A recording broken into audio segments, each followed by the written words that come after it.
Muy bien. La doctrina de los sacramentos, vamos a ver el desarrollo de la doctrina antes de la Reforma. El término sacramento deriva del latín sacramentum, con el cual la Vulgata tradujo el griego mysterion, término que en el Nuevo Testamento se usa para designar algo que no estaba revelado en el Antiguo Testamento. Este término más tarde adquirió otra connotación. Llegó a ser la designación de todo lo que era misterioso e incomprensible en la religión cristiana y en otras religiones, incluyendo cosas o acciones misteriosas. Este significado del término fue también transferido a la palabra latina sacramentum, la cual originalmente designaba el juramento requerido de un soldado o una suma de dinero depositada como seguridad en casos de litigio y entregado al Estado o a los dioses si se perdía el caso. Esto explica el hecho de que la palabra sacramento tenga una aplicación un tanto amplia en los primeros siglos de la era cristiana. Podía ser usado para cualquier cosa a la cual se le adhiera la idea de santidad. Tertuliano la aplica a las obras del Creador y a la obra del Hijo encarnado, particularmente a su muerte. La señal de la cruz, la sal que se daba a los catecúmenos, la ordenación de los sacerdotes, el matrimonio, el exorcismo y la celebración del sábado, todos ellos eran sacramentos. Al mismo tiempo, el término sacramentum fue aplicado especialmente al bautismo y a la Cena del Señor. El mismo uso inexacto del término se encuentra en los escritos de Agustín, Hilario, León el Grande, Gregorio el Grande y otros. En general, podría decirse que los escolásticos siguieron la concepción agustiniana de los sacramentos como signos visibles y medios de una gracia invisible. No hubo unanimidad en cuanto a su número, el cual va desde 5 hasta 30, Hugo de San Víctor. Pedro Lombardo fue el primero en nombrar los bastante conocidos 7 sacramentos de la Iglesia Católica Romana, en virtud del hecho que sus Sententiae llegaron a ser el libro general de teología. Su opinión privada de pronto se convirtió en una communis opinio y finalmente en el año 1439 el Concilio de Florencia oficialmente adoptó estos 7: bautismo, confirmación, eucaristía, penitencia, orden sacerdotal, matrimonio y extrema unción. Naturalmente, esta restricción en el número de los sacramentos condujo a la delimitación del concepto. Una doctrina de los sacramentos era aún un deseo. La relación de lo sensorial con lo espiritual no estaba claramente definida. Tampoco había una clara presentación de la manera en que los sacramentos obraban. Ocasionalmente, Agustín había hecho la eficacia de los sacramentos tan dependiente de la fe del recipiente que el sacramento externo llegó a ser solo una imagen de lo que Dios obraba en el alma. Esta noción se reflejaba claramente en una de las opiniones que fue predominante en el periodo escolástico, la cual de hecho fue dominante por algún tiempo, según la cual los sacramentos no contienen gracia sino que solo la simbolizan, aunque Dios ha prometido acompañar el uso de los sacramentos con una operación directa de su gracia en las almas de los recipientes. Esta opinión se encuentra en Buenaventura y en Durandus, y llegó a ser la opinión predominante en la Edad Media mediante la defensa de Duns Scoto. Sin embargo, junto a esta opinión había otra, a saber, que la gracia verdaderamente reside en el sacramento visible. Esto no significa que reside como un permanente poder en los elementos visibles, sino que las palabras de la institución efectúan una virtus, eficacia, en el signo externo, el cual reside en este último hasta que esta virtus haya cumplido su propósito. Hugo de San Víctor y Tomás de Aquino defendían esta opinión, que fue finalmente adoptada por la Iglesia. En conexión con la interrogante de si la operación de los sacramentos depende o no, de alguna manera, de la merecida o inmerecida recepción o administración de ellos, el escolasticismo se dejó atraer por la opinión de que ellos eran efectivos ex opere operato, es decir, en virtud de su administración objetiva. Por supuesto, esto significa que la recepción de la gracia sacramental no es dependiente de la devoción espiritual del recipiente ni del carácter del sacerdote oficiante, aunque una preparación espiritual para la recepción del sacramento ciertamente traerá su recompensa. Se consideraba que la obra ex opere operato de los sacramentos marcaba la superioridad de los sacramentos del Nuevo Testamento sobre los del Antiguo Testamento.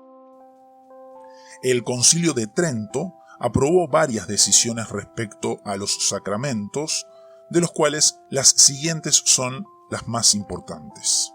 Primero, los sacramentos son necesarios para la salvación, es decir, ellos deben ser recibidos o al menos deseados por aquellos que quieren ser salvos. Sin embargo, no puede decirse que todos ellos son necesarios para cada hombre.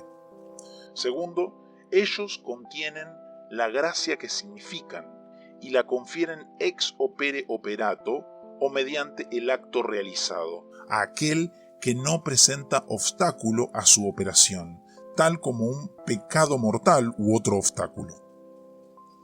Tercero, la intención del sacerdote oficiante de administrar el sacramento con toda sinceridad, haciendo lo que la Iglesia se propone, es esencial para su validez. Él debe proponerse hacer lo que la Iglesia hace, pero por lo demás puede estar en pecado mortal. Cuarto, los sacramentos del bautismo, confirmación y orden u ordenación imprimen un carácter indeleble en el alma del recipiente y por lo tanto no pueden repetirse. Quinto, los sacramentos y solo ellos son los legítimos administradores de los sacramentos. Sin embargo, la confirmación y la ordenación pueden ser administradas solamente por los obispos y en casos de necesidad, el bautismo puede ser administrado por laicos. Además del bautismo y la cena del Señor, se reconocen los siguientes sacramentos: confirmación, penitencia, extremaunción, ordenación, órdenes, y matrimonio. Estos pueden describirse brevemente como sigue. Primero, la confirmación es un sacramento por el cual, por medio de la imposición de manos del sacerdote, unción y oración, aquellos ya bautizados reciben la séptuple gracia del Espíritu Santo, de tal manera que pueden profesar su fe firmemente y vivirla fielmente. Segundo, la penitencia es el sacramento por el cual aquellos que de corazón están arrepentidos de sus pecados, que sinceramente los confiesan y que están dispuestos a cumplir la penitencia que se les impone, obtienen el perdón de los pecados mortales cometidos después del bautismo. Tercero, extremaunción. Es el sacramento en el cual aquellos que parecen estar cerca a la muerte, mediante el ungimiento con aceite santo y por la oración del sacerdote, reciben la gracia especial para confiar en la misericordia de Dios y para resistir los ataques finales y tentaciones del diablo. Cuarto, ordenación o santas órdenes es el sacramento que comunica a aquellos que lo reciben el poder pleno del sacerdocio junto con una gracia especial para desempeñar bien sus deberes. Quinto, el matrimonio es el sacramento por el cual un hombre y una mujer se unen en santo matrimonio y reciben la gracia necesaria para desempeñar fielmente los deberes de su estado hasta la muerte. Los siguientes puntos merecen atención aquí. Primero, Roma concibe la gracia que se comunica en los sacramentos exclusivamente como una gracia santificante infundida que eleva al hombre al orden sobrenatural y lo hace partícipe de la naturaleza divina. Se considera como don sobrenatural que viene al hombre desde afuera. El perdón de pecados, que generalmente se conecta con el bautismo en la Escritura, ocupa un lugar relativamente sin importancia en el sistema romano. Segundo, La conexión del sacramento con la palabra es prácticamente ignorada. La palabra tiene alguna significación, pero solo es preparatoria, en la que obra una fe puramente histórica, la cual no puede realmente salvar, excepto cuando es motivada por el amor, es decir, de gratia infusa. Puesto que este amor se comunica solamente por el sacramento, este adquiere una significación independiente al lado de la palabra y realmente la supera en valor. Tercero, la fe no es un requisito absoluto para la recepción del sacramento. La gracia santificadora está presente como un elemento material en el sacramento, es comunicada por este ex opere operato y presupone, a lo más, que el recipiente no pone obstrucciones insuperables en el camino. Ahora veremos la doctrina de los reformadores y de la teología posterior. En cada uno de los puntos que acabamos de mencionar, la Reforma sometió a revisión bíblica la doctrina de los sacramentos. Lutero, Calvino y Zwinglio estaban de acuerdo en su oposición a Roma.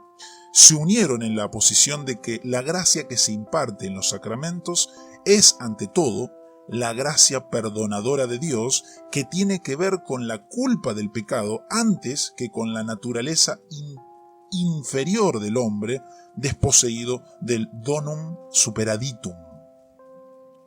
Ellos también compartían la convicción de que los sacramentos son signos y sellos unidos a la palabra, que no comunican clase alguna de gracia que no sea también impartida por la palabra, y que no tienen valor aparte de la palabra.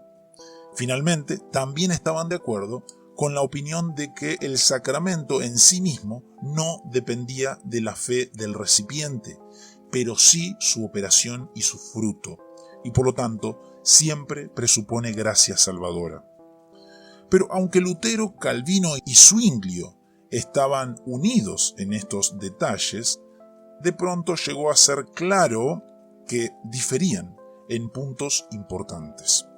Los sacramentos llegaron a ser la manzana de la discordia entre ellos. En oposición a Roma, al inicio, Lutero enfatizó el hecho de que la operación de los sacramentos es dependiente de la fe del recipiente y más tarde dio mayor importancia a su íntima y esencial conexión con la palabra, de la cual ellos son signos y sellos. Los sacramentos difieren de la palabra especialmente en esto, que no son dirigidos a la Iglesia en general, sino a individuos. Como resultado de su lucha contra los anabautistas en 1524, Lutero enfatizó la absoluta necesidad de los sacramentos y su carácter objetivo, haciendo que la efectividad sea dependiente de la divina institución antes que del estado subjetivo del recipiente. La misma controversia le llevó a insistir en la conexión temporal, corporal y local entre el signo y la cosa significada. En su opinión, el poder divino está presente en el sacramento como la palabra visible y como tal es el vehículo de la gracia divina.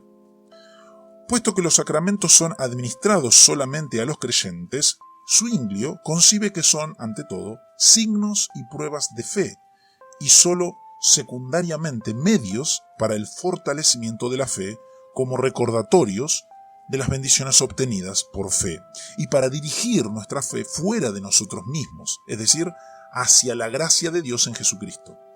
Según Zwinglio, los sacramentos eran conmemorativos e insignias de profesión, aunque también utiliza expresiones que parecen apuntar a una significación más profunda. Calvino también considera los sacramentos como actos de confesión, pero solo secundariamente. Según él, los sacramentos son, ante todo, signos y sellos de las promesas de Dios que dirigen la atención a las riquezas de su gracia.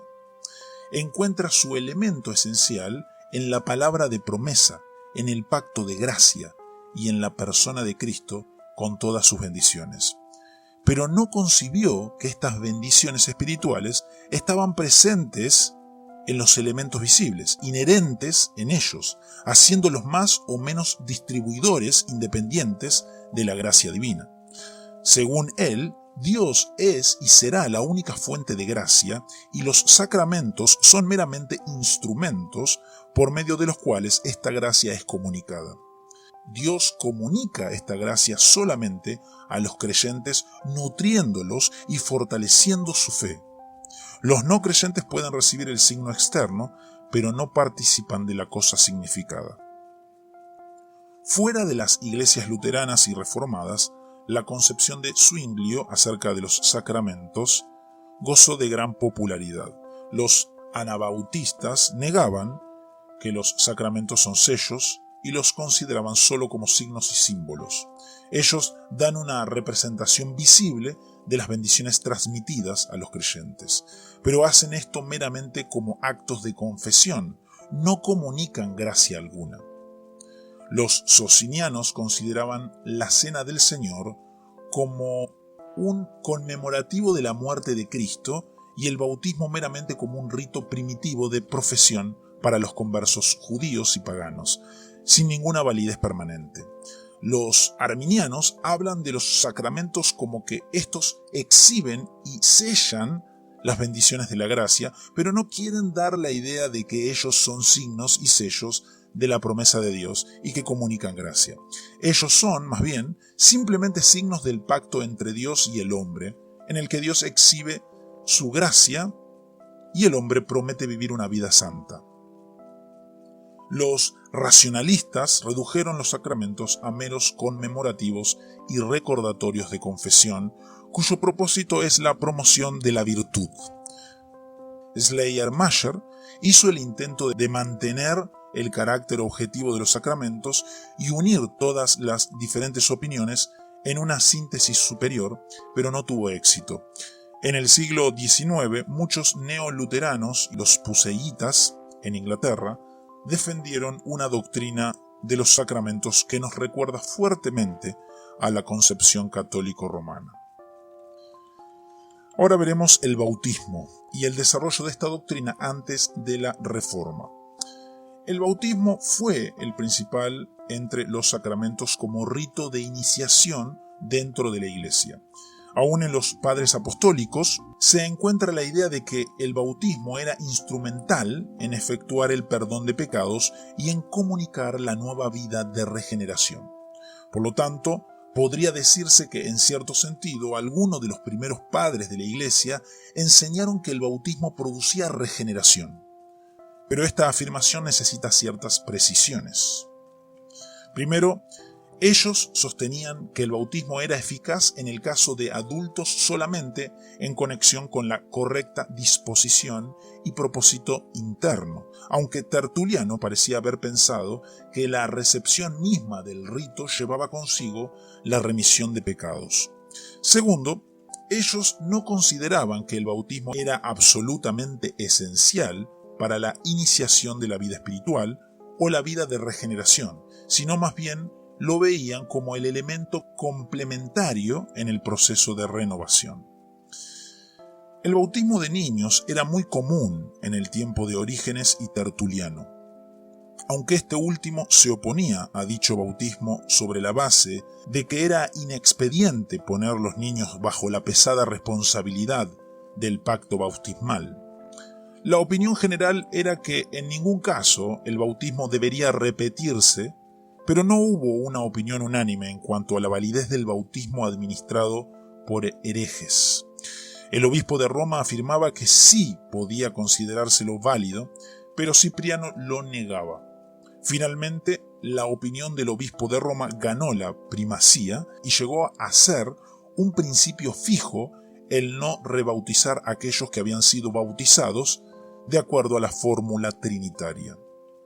El modo del bautismo no se disputó. Si bien se practicaba la inmersión, este no era el único modo y ciertamente no se consideraba que era lo esencial del bautismo. Desde el siglo II en adelante, la concepción del bautismo cambió gradualmente. La idea que ganó terreno de manera siempre creciente fue la de que el sacramento obra más o menos mágicamente. Hasta cierto punto, el mismo Agustín promovió esta idea, aunque consideraba que en el caso de adultos, la fe y el arrepentimiento eran condiciones necesarias del bautismo. Sin embargo, en el caso de los niños, parece ser que Agustín asumía que el bautismo era efectivo ex opere operato. Él sostenía que los niños que morían sin el bautismo estaban perdidos, y que en el caso de aquellos que son bautizados, la fe de la Iglesia representada por los padrinos puede ser aceptada como si fuese la del niño. Además, Agustín sostenía que en cada caso el bautismo imprime en el niño un carácter indelibilis, en virtud del cual, por derecho, pertenece a Cristo y a su Iglesia. Definió el efecto del bautismo más específicamente de lo acostumbrado, declarando que si bien éste quita totalmente el pecado original en tanto culpa, no lo quita totalmente en tanto corrupción de la naturaleza. En general, el bautismo ahora se consideraba absolutamente necesario, aunque el martirio era considerado como un equivalente pleno del lavado bautismal. En virtud de estos hechos, es razonable estimar que el bautismo de niños fue generalmente practicado. Al principio, los escolásticos compartieron la opinión de Agustín de que el bautismo, en el caso de adultos, presupone fe, pero gradualmente llegaron a considerar que el sacramento era efectivo ex opere operato y minimizaron la importancia de las condiciones subjetivas. Así pues, el camino estaba preparado para la concepción católico-romana del bautismo, según la cual este es el sacramento de regeneración y de iniciación en la Iglesia. Contiene la gracia que significa y la confiere ex opere operato sobre todos aquellos que no ponen obstáculos en el camino. La gracia así conferida es de primerísima importancia, puesto que influye, primero, el carácter indelibilis que le lleva a uno bajo la jurisdicción de la Iglesia. Segundo, liberación de la culpa del pecado original y de la culpa de los pecados cometidos hasta el tiempo del bautismo, la corrupción del pecado, aunque la concupiscencia permanece como el agente fomentador del pecado, y el castigo eterno y también de todos los castigos temporales, excepto cuando estos son el resultado natural del pecado. Tercero, renovación espiritual mediante la infusión de la gracia santificadora y de las virtudes sobrenaturales de la fe, la esperanza y el amor. Cuarto, incorporación en la comunión de los santos y en la iglesia visible de los creyentes. En razón de esta importancia del bautismo, se juzgaba muy especial que debía ser administrado tan pronto como fuese posible y en casos de necesidad por laicos o incluso por personas que no eran cristianas. Ahora veremos la doctrina de los reformadores y de la teología posterior. La oposición de la Reforma contra la Iglesia Católica Romana no se centró en el bautismo, sino en la Cena del Señor. En realidad, los alemanes adoptaron mucho de la Iglesia Católica Romana en cuanto al bautismo y hasta retuvieron muchas de las ceremonias conectadas con este, tal como la señal de la cruz, exorcismo, padrinos, etc. Lutero enseñó que la palabra de Dios, con su intrínseco poder divino, hace del agua del bautismo una misericordiosa agua de vida y un lavado de regeneración. No es simplemente agua común, sino el agua comprendida en el mandamiento de Dios y relacionada con la palabra de Dios.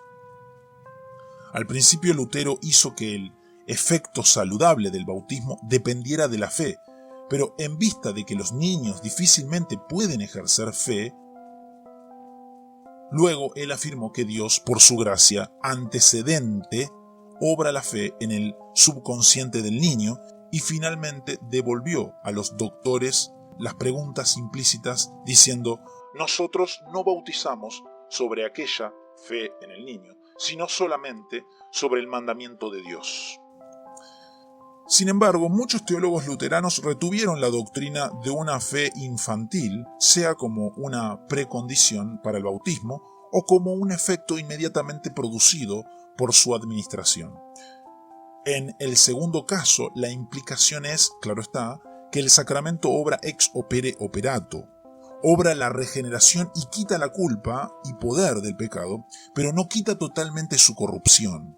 La radix aut fomes peccati permanece. En oposición a Lutero y Zwinglio, en Alemania, Suiza y Holanda, surgió una nueva secta durante la Reforma, la cual negaba la validez del bautismo de niños. Sus adherentes fueron llamados anabautistas por sus oponentes, puesto que ellos insistían en rebautizar a aquellos que fueron bautizados en su infancia cuando estos querían unirse a su círculo. Sin embargo, no consideraban que esto era rebautismo, porque no aceptaban el bautismo de infantes como verdadero bautismo. En su estimación, no había verdadero bautismo que no fuese precedido de una profesión voluntaria de fe en Jesucristo. Los niños no tienen realmente un lugar en la iglesia. Los sucesores espirituales de los anabautistas prefieren hablar de sí mismos como antipadobautistas. Los reformados procedieron sobre la asunción de que el bautismo fue instituido para los creyentes y por lo tanto no produce la fe sino que la fortalece. Pero al proceder sobre esta asunción enfrentaron una doble dificultad. En oposición a los anabautistas, a los católicos romanos y a los luteranos, los reformados tenían que probar que los niños pueden considerarse como creyentes antes del bautismo y que como tales debían ser bautizados. Además de ello, tenían que definir el beneficio espiritual que el niño recibe en el bautismo, en vista de que éste aún no está en posición de ejercer fe activa, y por lo tanto no puede ser fortalecido en ella. En general, se puso muy poca atención en este último punto. Comúnmente se decía que el bautismo da a los padres la seguridad de que su hijo se incorpora dentro del pacto como una fuente de rica consolación para el niño mientras crece y le da aún en su estado inconsciente un derecho a todas las bendiciones del pacto. La respuesta a la pregunta de cómo se deben considerar a los niños que reciben el bautismo variaron desde el principio. Había un acuerdo general en establecer el derecho del bautismo de infantes, apelando a la Escritura y particularmente a la doctrina bíblica del pacto. Los hijos de los creyentes son hijos del pacto y por lo tanto tienen derecho al sacramento. Sin embargo, en cuanto a las implicaciones de las relaciones respecto al pacto, las opiniones difieren. Según unos, ello autoriza la asunción de que los hijos de los padres creyentes son regenerados hasta que se demuestre lo contrario en doctrina o en la vida. Otros, profundamente conscientes del hecho de que tales hijos frecuentemente crecen sin mostrar señal alguna de vida espiritual, dudaron en aceptar tal teoría. Ellos admitían que era muy posible la regeneración antes del bautismo, pero preferían dejar abierta la pregunta de si los hijos elegidos son regenerados antes, durante o quizás mucho después del bautismo. Se sentía que los casos variaban y que no se conformaban a una regla general. En concordancia con esta idea, el efecto espiritual del bautismo como un medio de gracia no se limitaba al tiempo de la administración del sacramento. Algunos consideraban al bautismo como nada más que un signo de un pacto externo. Bajo la influencia de los socinianos, arminianos y anabautistas, llegó a ser bastante común, en algunos círculos, negar que el bautismo era un sello de gracia divina y a considerarlo como un mero acto de profesión de parte del hombre. Ahora veremos la Cena del Señor y el desarrollo de esta doctrina antes de la Reforma. Al principio, la Cena del Señor era acompañada de una comida común, para lo cual la gente traía los ingredientes necesarios. Estos dones eran llamados oblaciones y sacrificios, y eran bendecidos por el obispo con oración y acción de gracias. En el transcurso del tiempo, de esta práctica se derivaron nombres como prosporai, oblaciones, tusiai, sacrificios, y eucaristía, acción de gracias.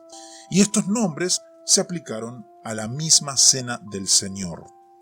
Esto fue un tanto inocuo en sí mismo, pero condujo a un peligroso desarrollo cuando la idea clerical fue fortalecida y el obispo llegó a ser un sacerdote. Luego, la acción de gracias se consideró como una consagración de los elementos en la cena del Señor, y la cena misma asumió el carácter de un sacrificio presentado por el sacerdote, el obispo.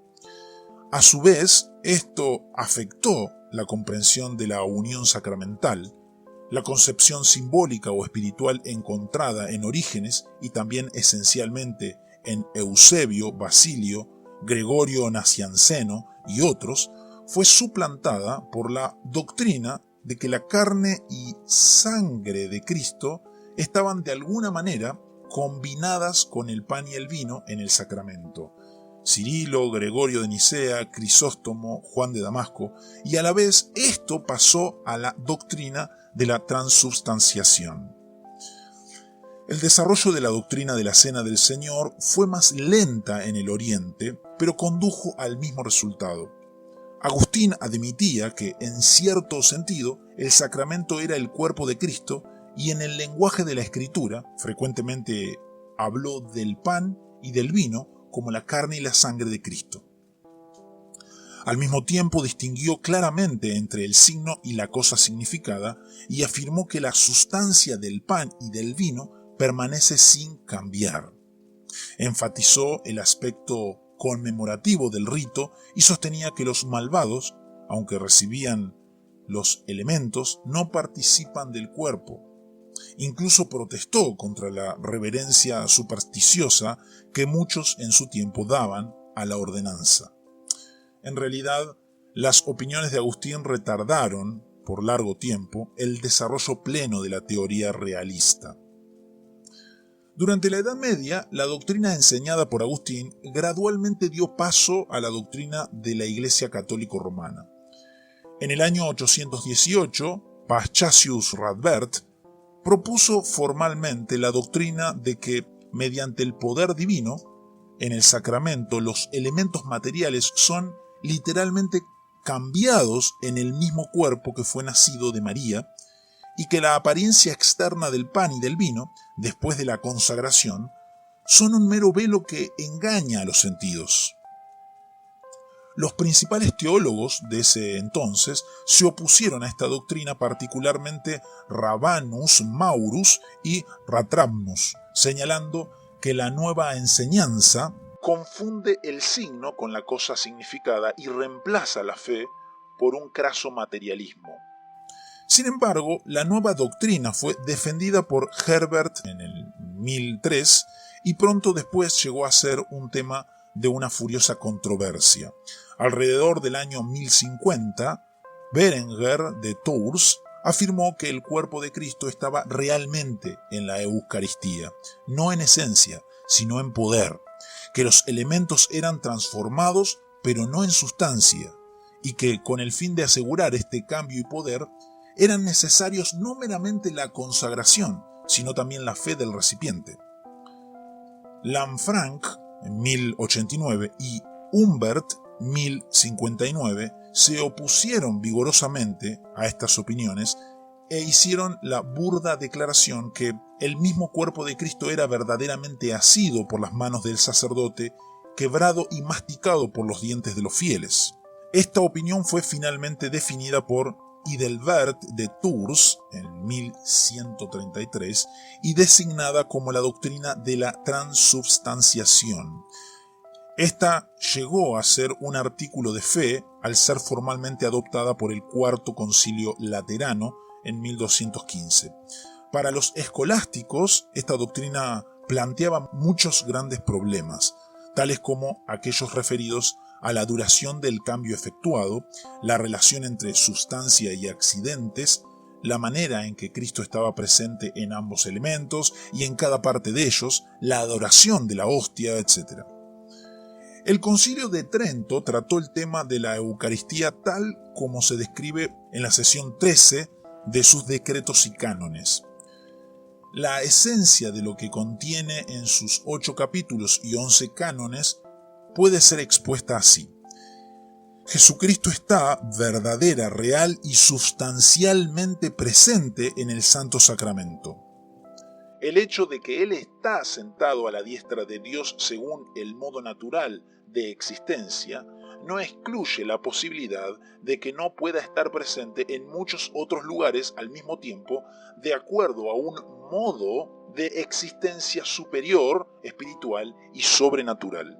Nosotros podemos no estar en la capacidad de explicar cómo, pero podemos concebir la posibilidad de su presencia sustancial y sacramental en varios lugares simultáneamente. Mediante las palabras de consagración, la totalidad de la substancia es transformada en el cuerpo y la sangre de Cristo. El Cristo entero está presente en cada una de las especies y en cada partícula de ambas especies, de tal manera que el que recibe una partícula de la hostia recibe el Cristo entero. Él está presente no solo en el momento de la administración, sino también antes de la recepción de los elementos por el comulgante, pues el Señor llamó al pan su cuerpo incluso antes de que los discípulos lo recibiesen. En vista de esta presencia de Cristo en la Eucaristía, la adoración de la hostia y el festival del Corpus Christi no son sino naturales.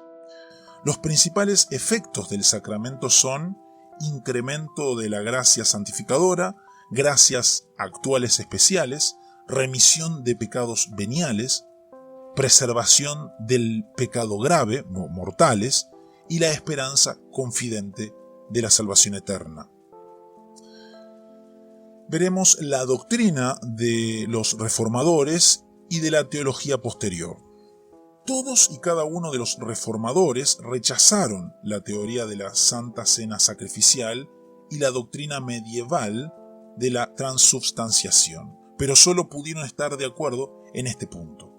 Sus caminos se apartaron cuando ellos mismos se dedicaron a elaborar una doctrina bíblica positiva de la Cena del Señor.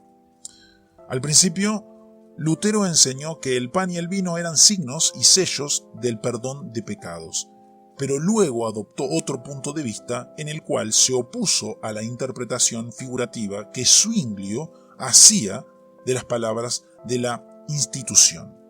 Lutero afirmó la necesidad de tomar estas palabras literalmente, asumiendo así una presencia real y corporal de Cristo en la Santa Cena. Al mismo tiempo rechazó la doctrina católico-romana de la transubstanciación, sustituyéndola por la doctrina de la consubstanciación, la cual fue defendida extensivamente por Ockham en su De Sacramento Altaris. En su Catecismo Mayor, Lutero se expresa así: el mismo cuerpo y sangre de nuestro Señor Jesucristo está en y bajo el pan y el vino, por la palabra de Cristo instituida y dada a los cristianos para comer y beber. Según Lutero, el cuerpo es recibido también por los no creyentes que participan del sacramento, pero solo para su condenación. Zwinglio se opuso especialmente a la idolatría de la misa y negó absolutamente la presencia corporal de Cristo en la Cena del Señor. Él interpretaba figurativamente las palabras de la institución, tomando la palabra es como equivalente de significa, tal como sucede en Génesis 41:26, Juan 19, 15 y 15:1. Él veía en el pan y el vino meros símbolos y en el sacramento en sí mismo un acto de conmemoración. Sin embargo, no negaba la presencia espiritual de Cristo. Él dice: el verdadero cuerpo de Cristo está presente a la contemplación de la fe, pero que su cuerpo natural esté real y actualmente presente en la cena o que sea comido por nuestras bocas, constantemente nosotros afirmamos que es un error repugnante a la palabra de Dios. Aunque Zwinglio dice no hay nada sino conmemoración en la Eucaristía, sin embargo también usa expresiones que parecen apuntar a una significación más profunda. Su posición no es totalmente clara. Calvino mantuvo una posición media. Estuvo de acuerdo con Zwinglio en rechazar absolutamente la presencia corporal, local y substancial de Cristo en la Cena del Señor, pero tenía especialmente dos objeciones a la opinión del reformador suizo, a saber, primero, que Zwinglio enfatiza la actividad de los creyentes antes que el misericordioso don de Dios en el sacramento, y por lo tanto concibe la Cena del Señor unilateralmente como un acto de profesión. Y segundo, que Zwinglio ve en el comer el cuerpo de Cristo ni más ni menos que una expresión de creer en su nombre y confianza firme en su muerte. Aunque negaba la presencia corporal y local de Cristo en la Cena del Señor, sin embargo, concordaba con Lutero en que Cristo está real y esencialmente presente en su entera persona, y que es recibido como tal por los creyentes. Su opinión es sucinta y correctamente expresada por Sheldon cuando dice: en breve, la teoría fue que la humanidad glorificada de Cristo es una fuente de virtud o eficacia espiritual, que esta eficacia es medida por el Espíritu Santo para con el creyente que recibe los elementos eucarísticos, y que de acuerdo con esto el cuerpo de Cristo está presente en la Eucaristía en virtud de su eficacia. Que el acto de comer el cuerpo de Cristo es enteramente espiritual por medio de la fe, que los no creyentes no tienen parte en este y que una masticación oral está fuera de discusión. Esta opinión fue incorporada en las confesiones reformadas y llegó a ser la propiedad común de la teología reformada. En cuanto a este tema, los 39 artículos de la Iglesia Anglicana no son muy definidos. Después de la Reforma, la concepción de Zwinglio acerca de la Cena del Señor encontró favor en algunos círculos. Algunas veces se la consideraba como un sacramento de un pacto puramente externo, al cual tenían derecho todos aquellos que no habían ofendido.